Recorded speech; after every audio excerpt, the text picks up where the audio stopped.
This episode is brought to you by Peacock. The new Peacock original documentary, Matthew Perry, A Hollywood Tragedy, dives deep into the beloved actor's rise to fame and his tragic death.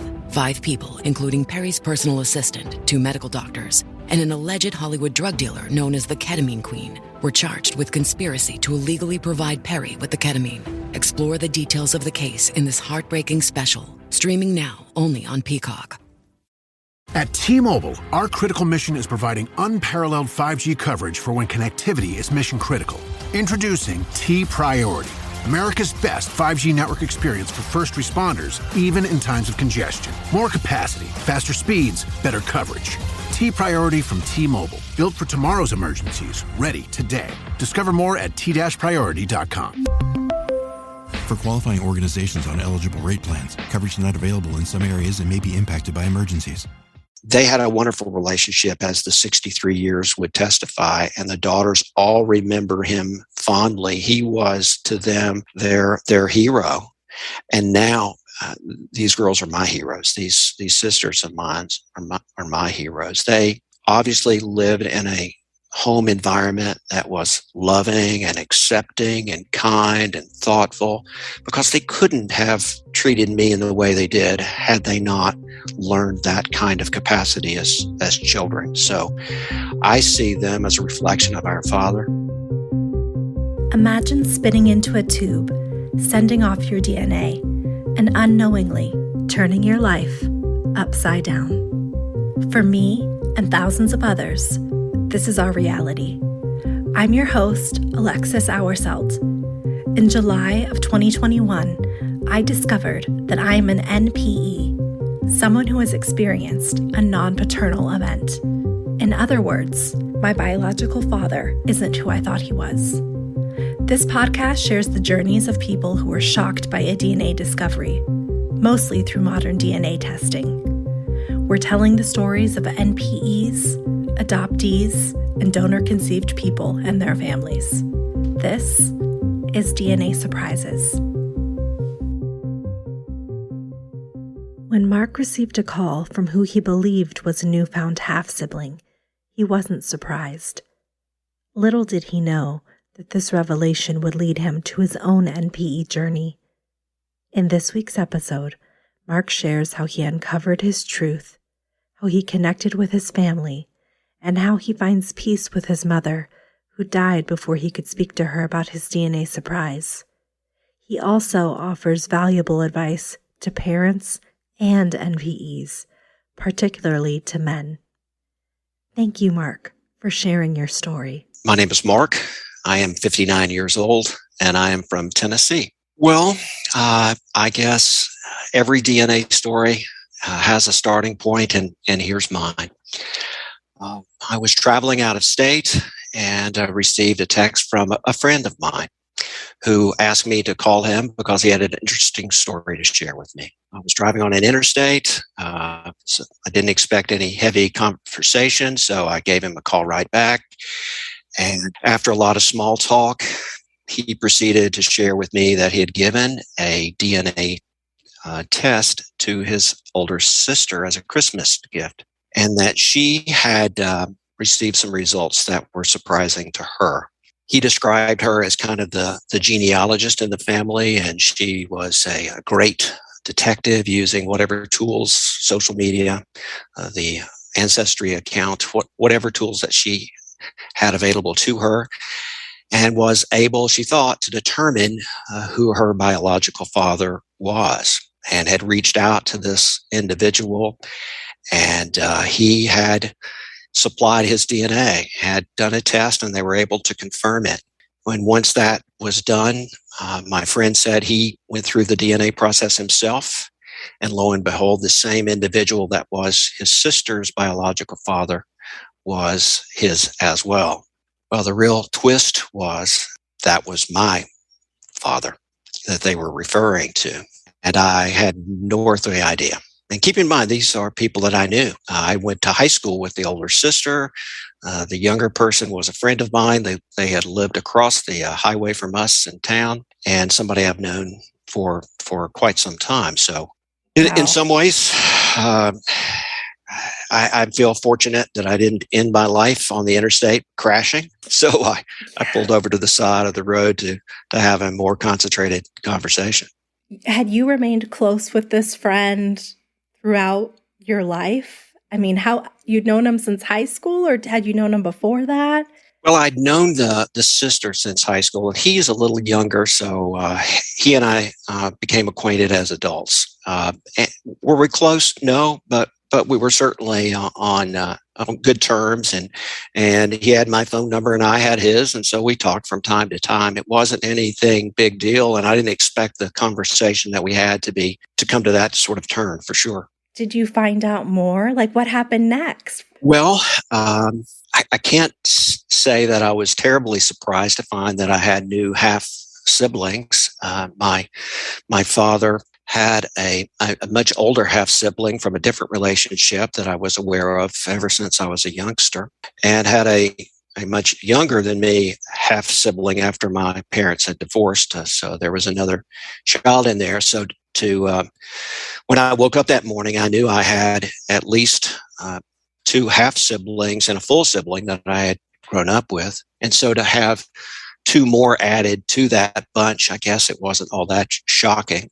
So we laughed about how unusual this thing was, and we were trying to figure who was going to buy the first person's collection of Christmas presents that we had missed for all these years.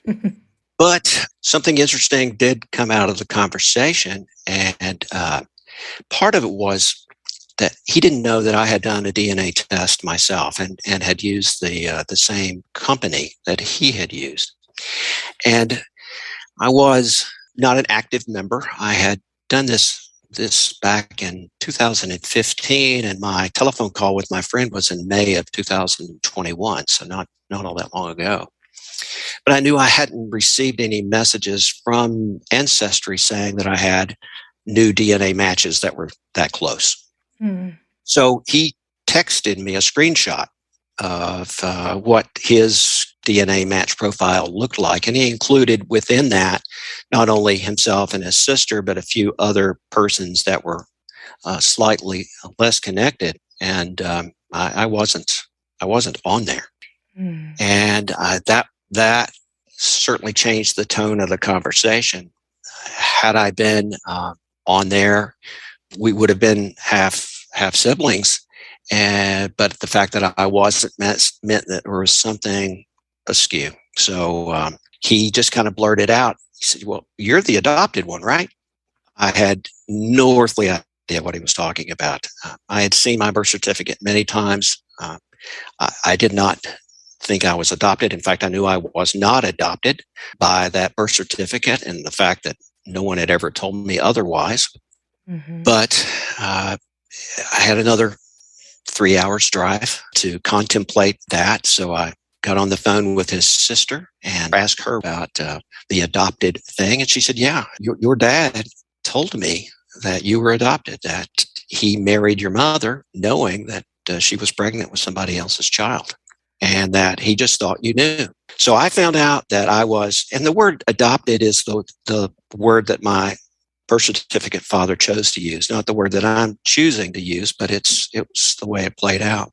So I found out that I was quote unquote adopted by a relatively a stranger, in a sense, not from my own parents.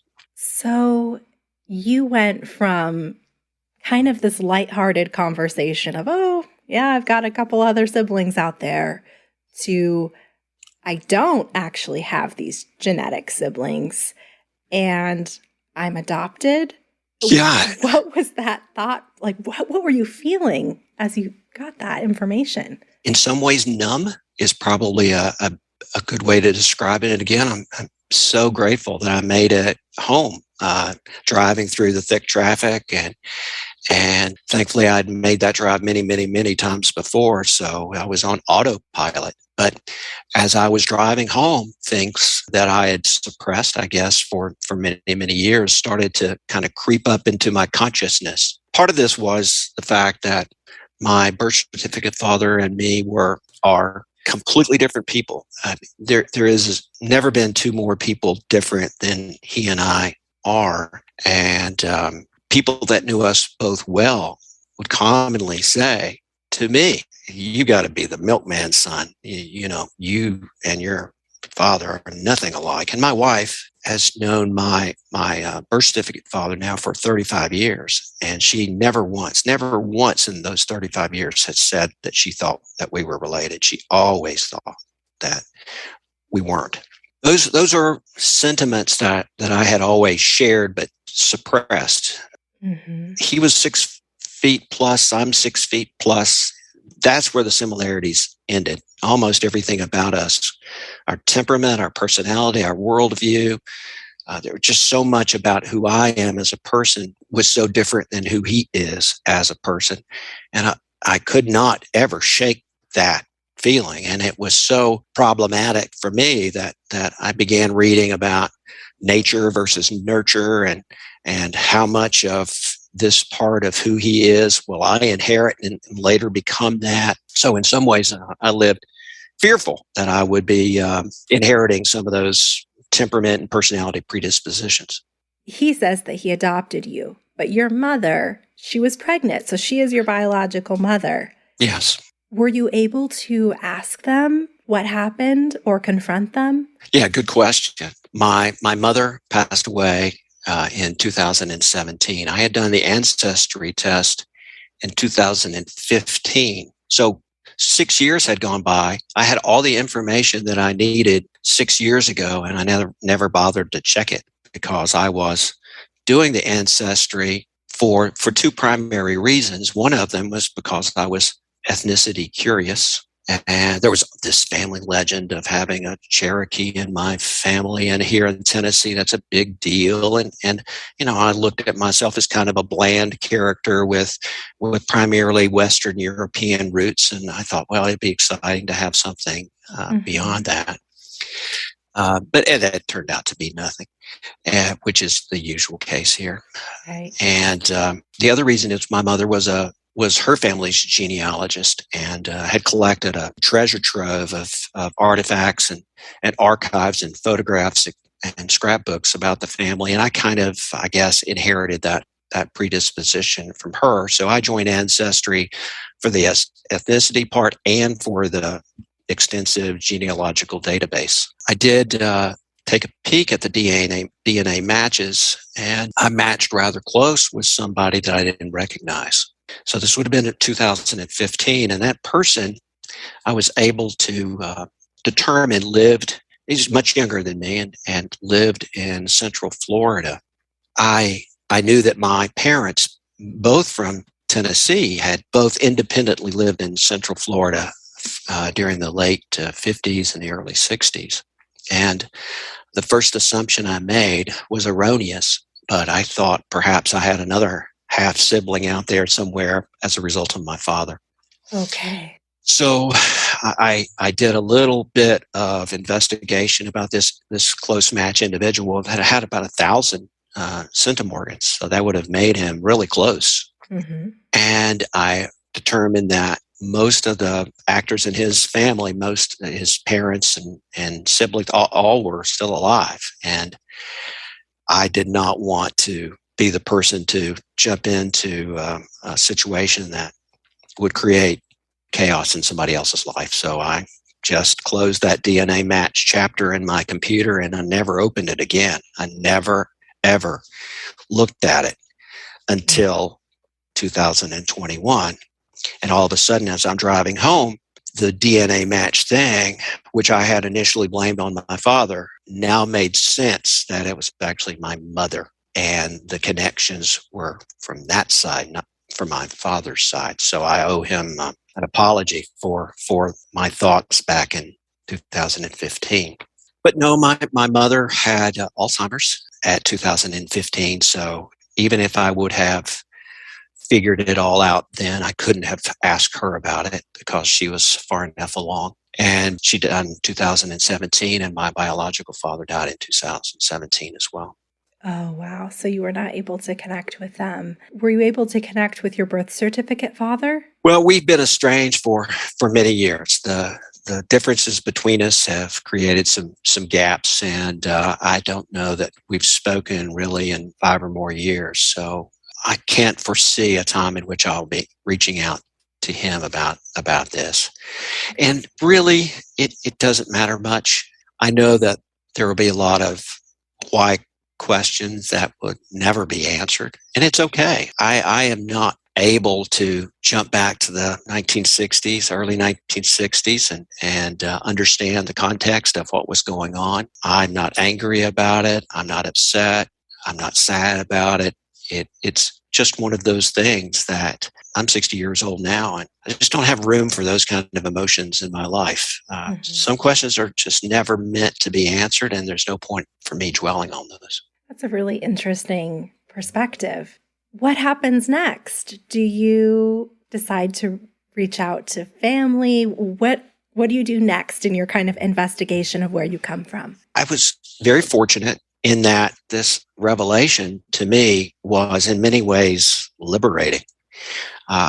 Knowing that I was not genetically attached to my birth certificate father gave me permission to no longer be fearful that I would be inheriting his genetic temperaments and personality characteristics that I just didn't approve of. So that part lightened my load quite a bit. It was almost liberating and validating. Validating in that I had always sensed there was something askew, although I could not put my hands just on what, and liberating from that fear that I would one day turn into him. And so I had a lot of energy as a result of learning this. And I told myself that really all I was interested in was closure. At the time, I did not know anything about the circumstances regarding my biological father. I didn't know if his spouse was still alive. I certainly did not want to be a person who jumped in and created a lot of family chaos in the same way I didn't want to do it in 2015. That's just not in my nature. But I was very curious about who this mystery person was. But I had a lot of luck on my side. That an individual who had the closest match to me also had a publicly available family tree, over 1,000 members. It's also lucky in a way that my paternal grandfather and my paternal grandmother both shared the same surname. They were fifth cousins, if I recall. The surname meant that as I was looking through my close DNA matches, I could find this surname over and over and over and over and over again. So when I combined that surname with the publicly available family tree, it was surprisingly easy for me to figure out who my paternal grandparents were.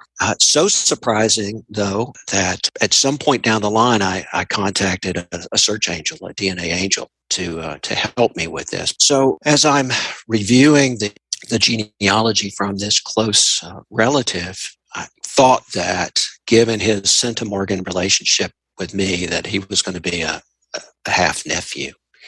And it turned out to be correct. So confirming he was a half-nephew and knowing who my paternal grandparents were, that helped me to figure out who the likely source of my parents would be. And I just started going through obituaries and looking for family names, and then looking up every single son that that family had, and found him that way. Wow. So you find your biological father, and you see that he has passed away. At what point did you decide to make contact with this family? My biological father's obituary was written for me in advance. I'm convinced of that. The biographer of that obituary left me breadcrumbs to help me find the clues. A photo of him taken when he was younger looked just like me. It stopped me in my tracks. And even though at the moment I saw the photo, I wasn't certain that he was my biological father from a factual point of view, I was certain he was my biological father from an emotional point of view.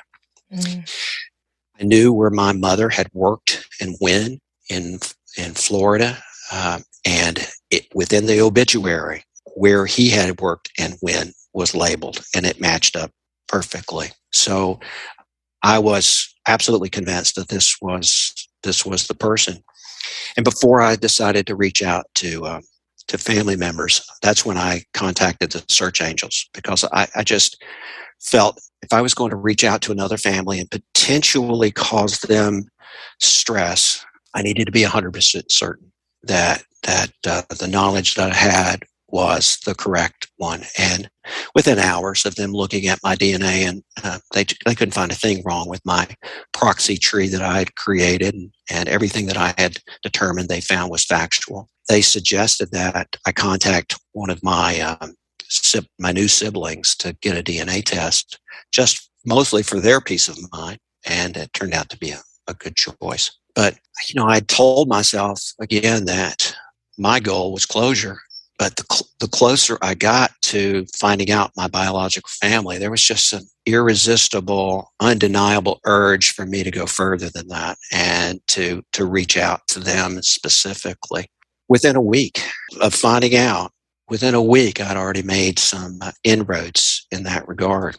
As it turns out, this half-nephew, his wife had some NPE experiences in her own DNA journey. And he was unusually empathetic with my situation, and such a gentleman and so compassionate with me. This much younger guy, and I'm reaching out to him, and he was an exceptional young man and helped me around the edges. And I started around the edges just to make sure that my facts were correct. And then as we got closer and closer to having a more accurate picture, then I shared with him the larger story that I thought, hey, your mother's father, I think, is my father. And he said, after he had all the evidence in hand, he said, well, okay, I'll share this information with my mother. I don't know what's going to happen, but I'll do that. We'll see where it goes from there. And within hours of him sharing it with his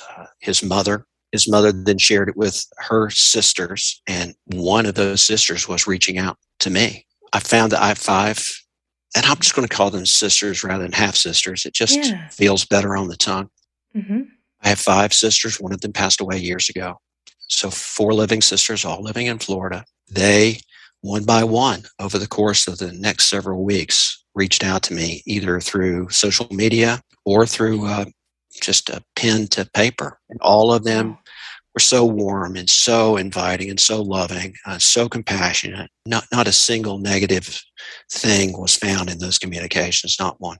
Are they all younger than you? Is it a mixture? Yeah, it's a mixture. Had all of them been alive, I think I would be 3rd or 4th in line.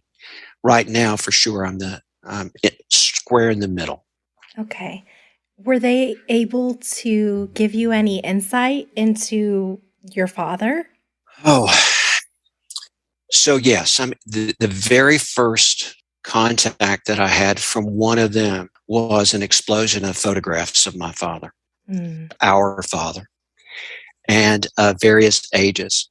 And one of those led to another sister also sending me photographs digitally through Facebook. And then a few weeks later, I get more photographs and press clippings from another sister, and yet another sister sends me even more memorabilia. And so I have had a riches of materials about my father, and the stories that they share with me have been phenomenal. And as it turns out, he and I are very, very similar to one another. And to paraphrase one of the sisters, that he is living through me right now. And that's a warm feeling to have. Yeah. Was there any sort of complication around the fact that I am assuming your father had an affair with your mother?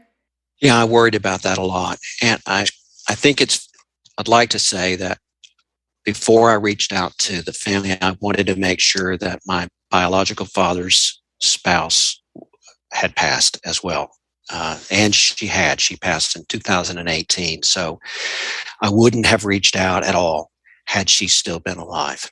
I think that it's important to realize that there's another emotional side of this. The people who are receiving this information have their own sets of issues that they have to process. And for them, it was an understanding that their father, despite 63 years of marriage, 63 years of marriage to the same woman, had a time in his life where he was unfaithful. And that infidelity resulted in me. There's no evidence at all that he was aware that I was his child, unlike on the other side in which my mother did know. There's no evidence that my mother reached out to him, so I don't think that it became a source of any kind of issues within the family. The sisters certainly don't recall anything like that. But I could empathize greatly with them because I was on the receiving end of that as well. In the phone call that I got from this friend, I realized that my birth certificate father had a relationship with another married woman for at least 3 years. And I was barely 2 years old, or less than 3 anyway, when he was having this other child in a different family. And so I understand that. Yeah, you've been on both sides of it, truly. Yeah. And I try to be as compassionate and careful about that reality as I can be. I'm not throwing stones. Life is complicated and it gets messy, and people do things that sometimes they regret, and they don't need my permission or acceptance of it. It's just the way life sometimes is. Absolutely. I'm not throwing stones. Mm-hmm. Okay, so you've connected with your sisters. Have you had a chance to meet them? Yes, I have. And so the phone call from my friend came in late May. By late October, the sisters and I all met for a week in Florida. And it was wonderful. One of my sisters has a guest home that she let me and my wife stay in, and we shared stories and photographs and memories, and she took me to where they had gone to college and helped me recreate some photographs from my father's collection of photographs back then. They gave me pieces of his life, not only the photographs, but small trophies and a letter jacket from high school and a watch and a few other things that were symbols of him. And it was an incredibly uplifting experience. And we communicate regularly. In fact, I'm planning another trip down to Florida perhaps this spring to continue our conversations. We don't know where this is going to go. There's no script. And we're not trying to press anything into that. Something beautiful in not having to have it all figured out. We're just going with the flow. Oh, that's so wonderful. I'm so happy for you. What has your family's reaction been to this, your wife and your son and your brother? Well, my wife was not one tiny bit surprised. And right. Well, I told you so kind of thing. She's been telling me for 35 years that this gentleman was not my father, but she's been incredibly supportive. She's been along with me in this journey the entire way. She's given me the space to be obsessed about it during the first several weeks, as many people are. I just could not turn away from digging and becoming a social media detective and trying to figure out every detail. My son is a college student, and like many college students, he just takes this stride and moves on. He's not terribly surprised, but not terribly invested in the process. My brother has taken it the hardest. He and my father, my birth certificate father, don't get along at all either. And I did not know that he and my biological mother didn't get along.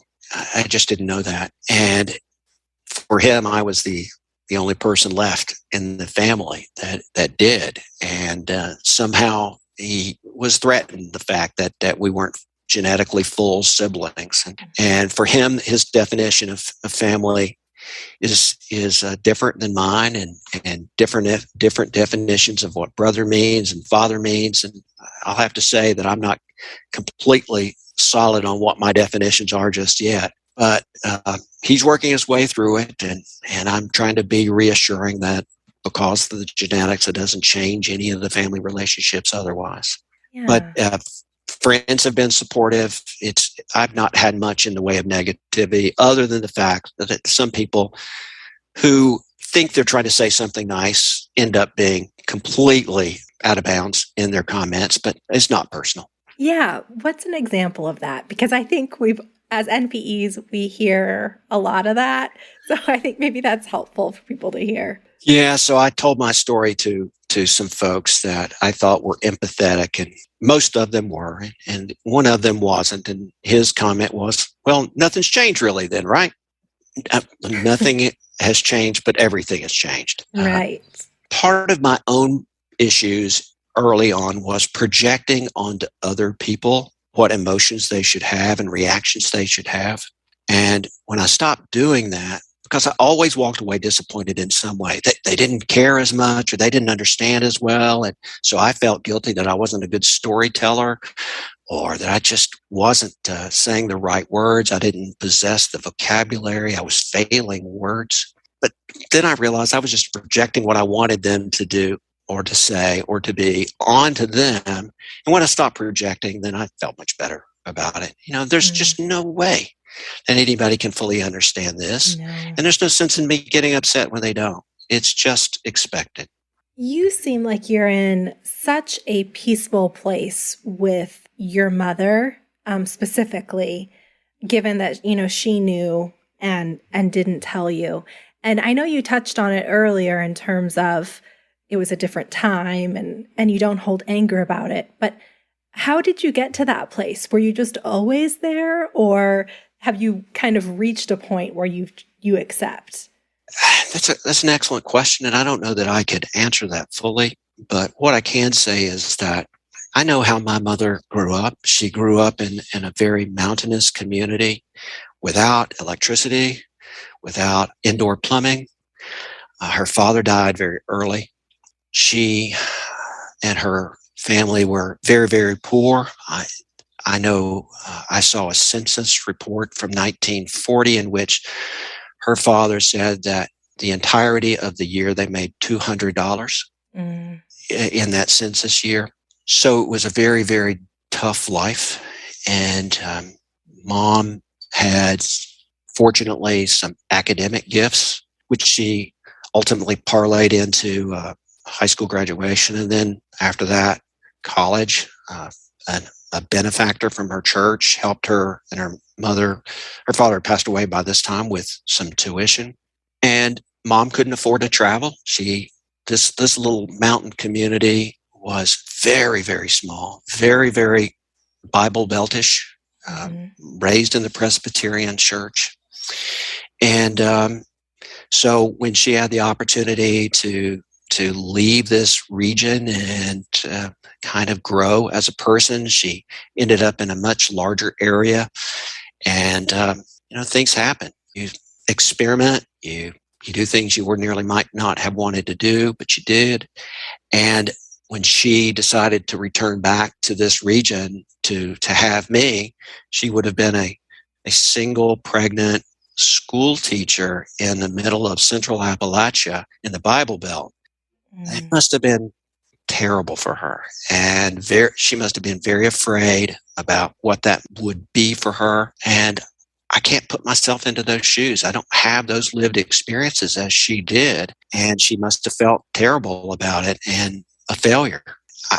How can I criticize somebody who lived the rest of her entire life trying to make me the kind of person that I feel that I've become as a result of that? I'm just happy that things turned out the way they have, and I have a wonderful new family who I'm quite close to already. We share a lot of similarities. They have made my life richer as a result of this experience. So, no, I'm not going to spend my time looking backwards. I'm going to spend it looking forwards. TaxAct knows small business owners can sometimes use a little help with their taxes. That's why TaxAct has Expert Assist, a team of live tax experts ready to answer any questions you may have. Think of them as your own personal sidekick. Not like one of those funny talking animal sidekicks, more like the super smart nerding out on tax code and business casual attire sidekick, but just as helpful and lovable. TaxAct. Let's get them over with. This episode is brought to you by Honda. Introducing the all-new, all-terrain Honda Passport Trail Sport, the most off-road capable Honda Passport Honda has ever dreamt up. The Passport features increased ground clearance, roof rails on all trims, and available specially developed all-terrain tires. And you'll stay comfortable with tri-zone climate control and available features like heated and ventilated front seats and a panoramic moonroof. Learn more at honda.com/passport. That's wonderful. What advice would you give a parent who might be keeping a DNA surprise from their child? Well, that's a tough one.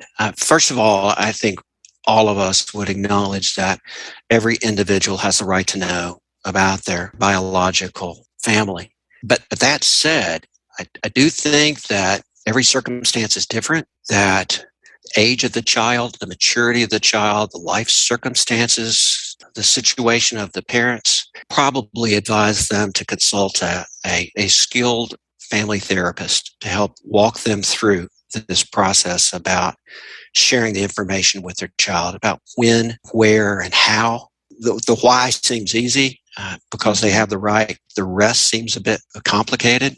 And I think people need to take their time and do that in a way that gives their child the most strength and support that they can. What advice would you offer to someone who just discovered that they are an NPE? Oh, I'm the worst person to ask that to. Because the very first thing would be to take this slow. And I didn't. I mean, I jumped right in the deep end of the pool. From the time I found out to the time I first had a connection with one of my sisters, it was 22 days. And that's just too fast. I think I would say to make space for the emotions that this process brings to you, that every emotion you have is valid, and they're often conflicting. You don't have to have every answer. You don't have a transcript. You don't even possess the vocabulary to sort this all out. So taking the time is probably in your best interest. I think it's also true that you need to find somebody that you can speak with about this. I stumbled into the DNA Facebook groups just through researching what the next steps for me were. And once I got into those groups, I spent several weeks probably just reading posts. And in that time, it gave me an opportunity to first realize that I wasn't alone, that many people were going through this. I learned acronyms, and I've got now acronymophobia because there are so many of them. Yes. But it was nice to have the acronyms. In my life as a physician, I had acronyms all the time, so I was comfortable with that. And if you have an acronym, it happens a lot to need an acronym for, so it's comforting to know that NPE and MPE all were things that were discussed long before I found them. Mm-hmm. To not project your emotions on someone else.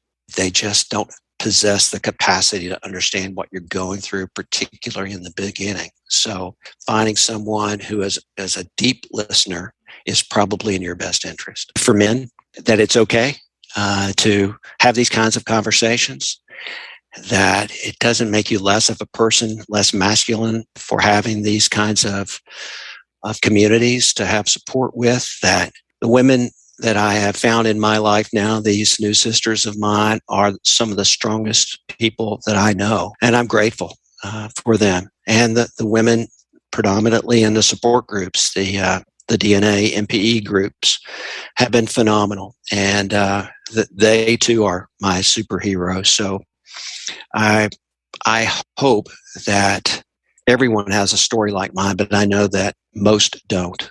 So I guess I would suggest that finding a good therapist who has an understanding about these kind of issues is likely in nearly everyone's best interest. It's great advice. Great advice for parents and for NPEs or anyone who's uncovered a DNA surprise. Well, Mark, thank you so much for sharing your story today. I'm so happy for you that it has been a positive experience, and I hope that your journey just continues in a positive direction. Well, thank you. I look forward to whatever chapters in this new book that my sisters and I are writing materialize. And thank you for inviting me on the show. Thanks again to Mark for sharing his story. If you have a DNA surprise story that you'd like to share, please email dnasurprises@gmail.com. And if you haven't yet, please rate, review, and subscribe to the podcast on Apple Podcasts and Spotify. Until next time.